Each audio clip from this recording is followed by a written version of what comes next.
L'éditorial. À notre avis, on peut manifester contre l'insécurité sans être obligé de boycotter le carnaval, à moins que la population décide d'elle-même de ne pas aller au carnaval. Pourquoi ?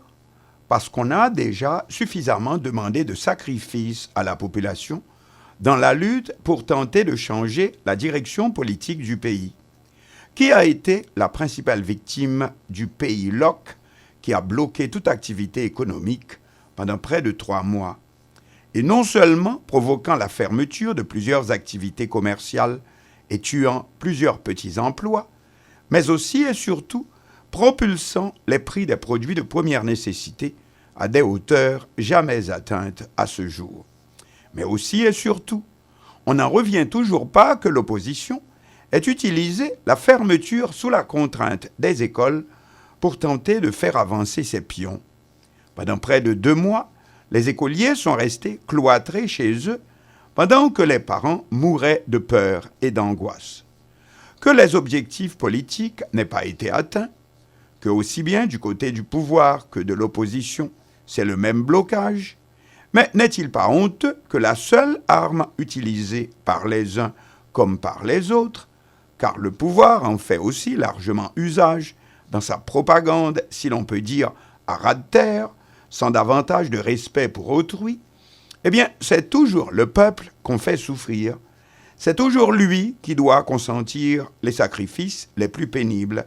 C'est toujours lui qui paie les conséquences les plus cruelles de la crise, alors qu'il n'est rien dans les prises de décision, et qui sait s'il aura quoi que ce soit à bénéficier en cas de victoire des uns ou des autres.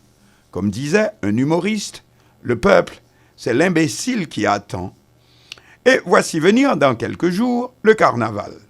Après avoir essayé la fermeture des écoles, c'est la nouvelle arme que voudraient utiliser certains secteurs pour faire de l'opposition, boycotter le carnaval. Je me souviens que sous la dictature du Valier, on pouvait décider de ne pas aller assister au défilé carnavalesque. Mais jusqu'au pire moment, sous Papadoc, le carnaval battait son plein. Toutefois, c'est la seule manifestation à laquelle les tontons macoutes ne pouvaient forcer personne à assister. Mais pourquoi vouloir forcer aujourd'hui les gens à ne pas aller au carnaval ? Serait-on pire aujourd'hui que sous la dictature du Valier ? On sait que le carnaval représente pour le peuple un rendez-vous incontournable, cela depuis les temps les plus anciens. On sait que le carnaval n'a pas vraiment de signification politique, puisque beaucoup de pouvoirs ont été renversés quand ? Eh bien, au lendemain même du carnaval, et par la même population qui venait de fêter carnaval. Mais aussi et surtout, le carnaval est une source de revenus pour les petites bourses. Les petites marchandes ont réservé leur place au Champ de Mars depuis déjà des mois. Elles ont déjà fait provision à crédit en boissons, cigarettes et autres fridodoy. On le voit chaque samedi soir au coin de la Natcom et au haut du Bois Vernat pour le concert hebdomadaire avec Didier Fanfan.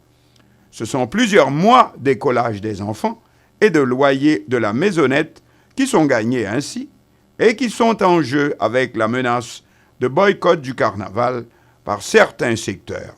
Allons, pitié pour le petit peuple. Il est temps d'apprendre à faire la politique autrement que éternellement sur son dos.